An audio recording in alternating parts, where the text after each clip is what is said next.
So, I mean, you could be having a really rough week where all week long you've been kind of at each other and picking, and every little thing she does, it really bugs you, and every little thing he does, it just sets you off. But if you just throw in some just small romantic gestures during that time, you might find that the temperature comes down. All right, good to hear from Bill and Pam with some good tips about romance. We're in the kitchen once again with Mike and Diane and Eric and Kara, our kitchen couples for today. I like this topic, the topic of I romance. know you do. I think this Yeah. is going to be a good one. Well, I guess the bottom line is that, whatever kind of the gesture is, the woman just loves it when she knows that her man is thinking about her even when they're not together. That's right. And trying to pick something out that he knows she would like. And so that's kind of a... Good to Eric. Yeah. I mean, it doesn't. Take notes. It's going It in doesn't one have to be box. some big grand thing. right. It can be just the little things. The little things can be so romantic. Yes. Well, he mentioned that very thing. You say we either do the spectacular or nothing, right? Yeah. And I think if we just change that little connecting word or to and we do spectacular, right? Yeah. And be dominant with the little things, right? So if we can learn to, because there are things that they're right in front of us every day, like saying I love you often, right? For us, our parents, my mom who raised me, but our parents didn't say love very often. I love you very often, and that's common in our house, right? Just that idea that I love you, just kind of being able to say that and have them hear that, be opening the door, right? I have a wonderful mentor.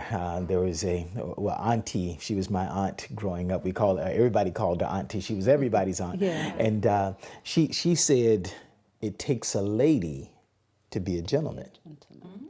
So and that's one thing that I told Diane very early on. I says, well, my auntie, right? So says it takes a lady to be a gentleman. So when you go and you just grab the door, right? You are not disarming allowing me. him to be You're a not gentleman. you're not allowing me to, So those little things that we can do, and on a consistent basis to say that you're special, that I care about you, that you're the best thing in my life. I know. Thank you.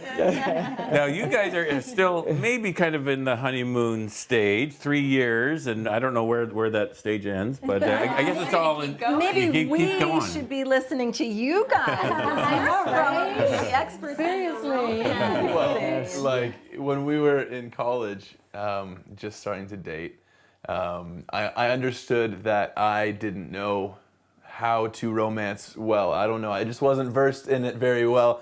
But I did pick up on the fact that Kara was kind of into this book, The 5 Love Languages, and so How to be effective while being I romantic was towards intelligent each other. enough to cue in, saying, okay, I should figure out some of these love languages, find out what Kara's love language is, and how she wants to be loved. Okay. And so I found out that she loves receiving gifts. She loves receiving gifts, and so It works. It works. that the story about the guy who has the stolen flowers with the duct tape kind of reminded me of when we were in college, and I after I found out Kara liked receiving gifts, I went to the dollar store and I just picked out the most random items that I could find. Like I got a lint brush, and I got like a pack of pens or something. But I would write a little love note that had to do with something like the lint brush, like "Stick with me, babe, and I got your back." Like little things like that. And so I had a whole dollar store plastic bag of little things that I gave to her, and I would sometimes even stick them on the girls' dorm door. And we have found that our romance has had to adapt with us in different stages. Even though we don't have kids, sometimes for us it's easy to get into a rut. We work together and then we go home together. And sometimes we have to do like a monthly check-in. Okay, how are we doing in this? Because it's just so easy to fall into that routine.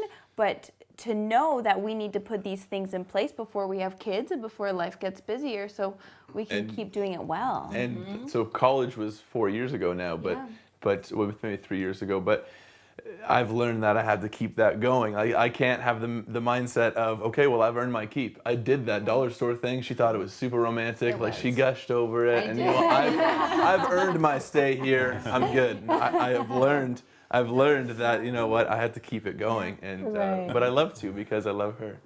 That's awesome. And it's beautiful to see that you guys are so young in your marriage and you're seeing these things and recognizing these things already. Exactly. That's beautiful. I remember hearing the teaching from Jimmy Evans, one of the experts that we feature here from time to time. He talks about the guys kind of have this point system in their brain. Okay, so if I do this, this, and this, that's kind of romantic, and then I'll get some points, and so I get this, and then and that'll last for a few months. You know, that's it's on the point system, and that'll do you. And then, But not so. But he says, well, he's learned that for guys, you need to know that all your points vanish at midnight. That's You right. got to start new points. New points the next day. So maybe jewelry lasts 2 or 3 days, but everything else vanishes.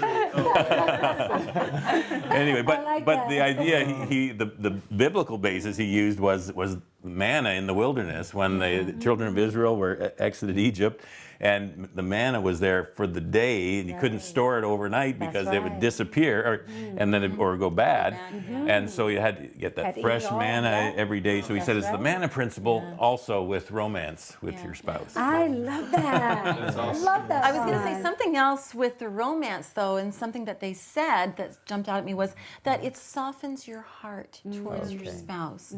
So, I mean, you could be having a really rough week where all week long you've been kind of at each other and picking, and every little thing she does, it really bugs you, and every little thing he does, it just sets you off.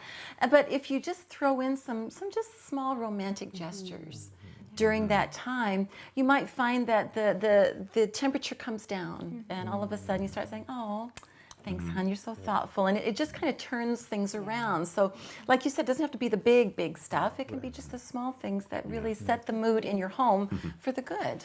Even as you're watching right now, it'd be a great idea if you just wrote 3 to 5 things down that you could do, little things this week, right? Just being intentional about it and writing it down commits you to it. Yeah. Hey, that's right. Once it's on paper, it's a little more real, isn't it? Good stuff. All right, well, we are going to be back again talking to everyone around the island.